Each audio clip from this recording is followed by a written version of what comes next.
The theories of energy by Nikola Tesla have been revolutionary, to say the least. But for some mysterious reason, history does not dwell enough on his story. The U.S. government sat on Tesla's entire estate for 10 years. Did they keep any of his papers? I read that some people claim that Tesla saw the Great Pyramid as a power generator. All the pyramids had an explosion, and maybe all at the same time.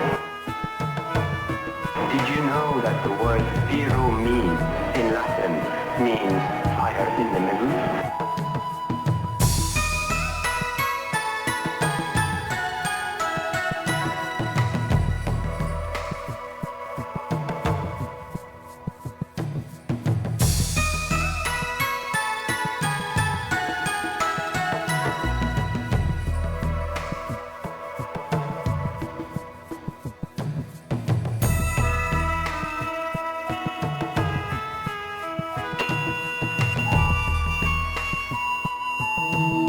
Before Tesla, you could only send electricity 1 mile just for lighting. After Tesla, you could run factories 400, 500, 600 miles in all directions.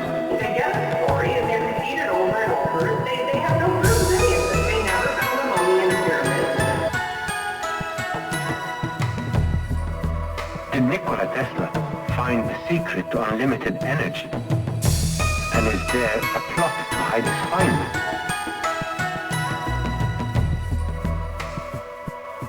Energy, the ultimate power. When I think about it, I find that most wars that have been waged in the past years have been about the control of what provides energy. If I'm to talk about energy, then I must mention Nikola Tesla. I still remember my physics teacher at school saying that Tesla was an exceptional genius, whose work is behind many important inventions. The story of energy might be quite mysterious. Tesla was a scientist, but some people say that he was mystical. They claim he believed the Egyptian Great Pyramids were key to limitless energy, an energy that could be distributed to everyone in the world for free. He was a controversial personality even after his death. They say that after he died alone in his hotel room in New York, the FBI confiscated all his belongings, taking all his documents with them. And for many years, they say they were classified, and even until now, many people claim there are documents missing. Who was Nikola Tesla? Was he really a genius? What is the difference between him and the famous inventor Thomas Edison? I think the best person to answer this is Dr. Mark Safer, writer and university lecturer, who also authored the book Wizard, The Life and Times of Nikola Tesla. Hi Mark, thank you for meeting me. Thank you. The first question I have is, who was Nikola Tesla? Nikola Tesla was born in 1856 in Smiljan, Croatia. He studied at the University of Graz, which was like the MIT of Austria in those days. He was a mathematical genius, and he eventually moved to the United States to work for Tom Edison. Things didn't work out so well, and then he moved out on his own. Can you tell me what was his greatest accomplishments? And I don't think it's just one. I think there's at least 3 major inventions. The first is the induction motor, and what Tesla figured out was how to harness alternating current. Before Tesla, you could only send electricity 1 mile, power dropping off of a distance, just for lighting. After Tesla, you could put up one hydroelectric power system. He's the inventor of the hydroelectric power system, and you could run factories 400, 500, 600 miles in all directions. He also invented wireless communication. He invented what became the radio and cell phone technology, the ability to multiply frequencies and created an unlimited number of wireless channels. We talk about Hertz waves, but they're not really Hertz waves, they're Tesla waves. So all of our computer systems run on the binary code, and he really is the forerunner to all that. So I think those are his 3 major inventions. That's really big. In your opinion, what makes him different from other inventors like Edison, for example? in general, Edison built better mousetraps. The light bulb existed before Edison perfected the light bulb. Motion picture cameras existed. He built the best one. Tesla himself distinguished from Edison because Tesla said, I discovered new principles. He was able to transmit voice by means of wireless communication. That was a new principle. One of Tesla's most spectacular projects was the Warden Cliff Tower that was in New York. With it, he wanted to send wireless electricity across the globe. What can you tell me about Tesla's towers? It's a very sad story. In 1898, he was doing big experiments in downtown New York City, and it was scary. So he moved all the way out to Colorado to test his wireless inventions and met with J.P. Morgan, and Morgan gave him $150,000 to build a tower. Tesla read an article that Marconi was using his equipment, and he freaked out, so he doubled the size of the tower because he figured, I'm not going to just send impulses from New York to London. If I build a tower twice that high, they can send it all over the world, and Morgan will make even more money. So Morgan was in Europe at the time, and when Morgan returned, he found out that Tesla ran out of money, but he'd also doubled the size of the tower from 90 feet to 180 feet. So that was one of the reasons Morgan pulled the funding. But Morgan didn't just pull the funding, he blocked other investors. And the reason he blocked Tesla, I think, is because he was partly afraid that maybe Tesla was right. Maybe you could send electrical power without wires. And Morgan had rubber plantations, you have the rubber around the wires. He had copper mines, he had lumber yards. He wanted telephone poles, he wanted wires, he wanted to sell copper, he wanted to sell rubber. After Tesla died, what happened to his inventions and documents and manuscripts? The U.S. government sat on Tesla's entire estate for 10 years.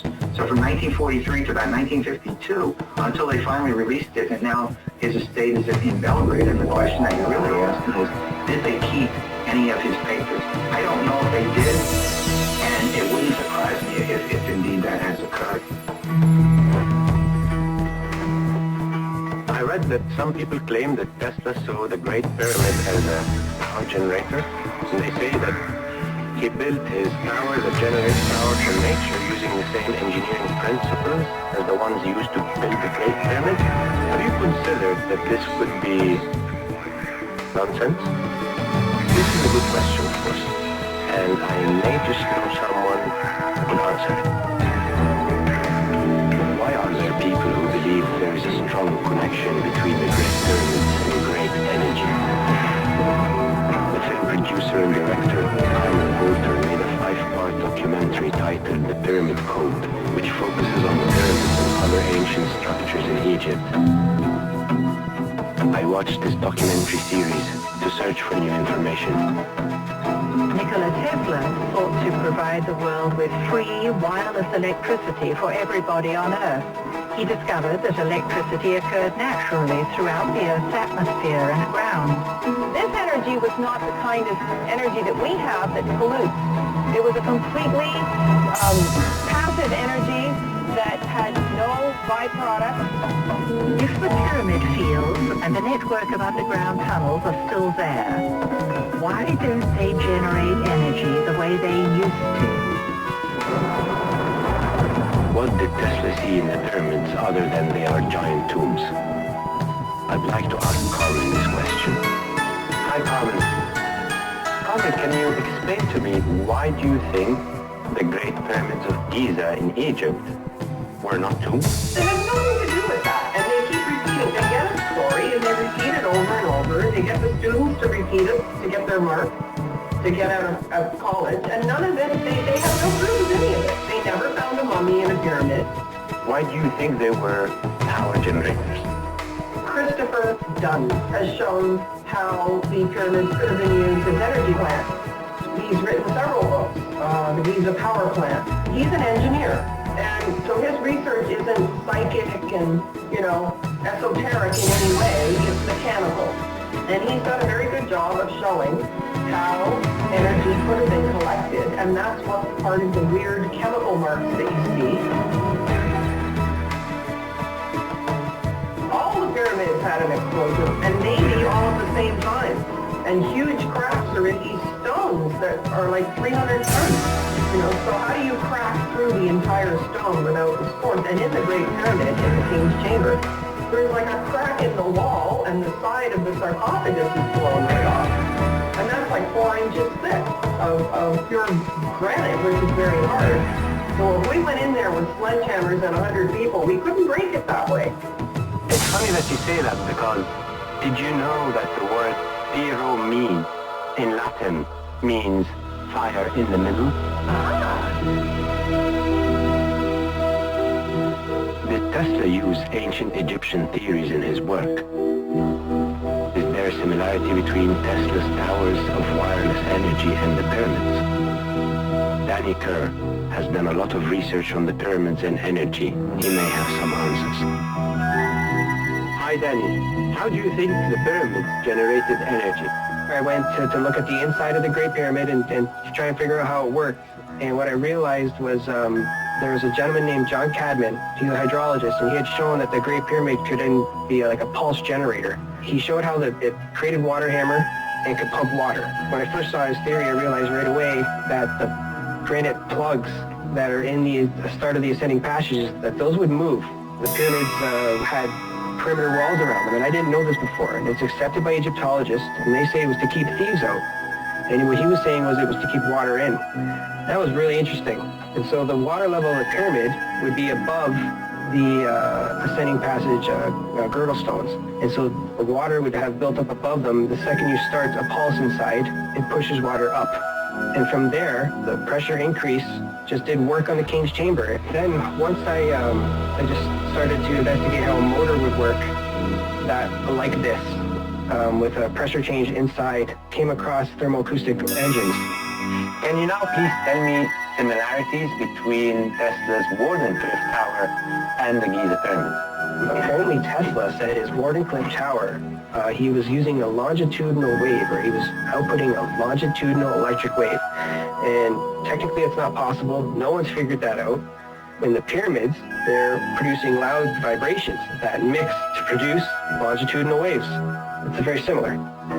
Also, the pyramids in Egypt and the Wardenclyffe Tower are both built on aquifers.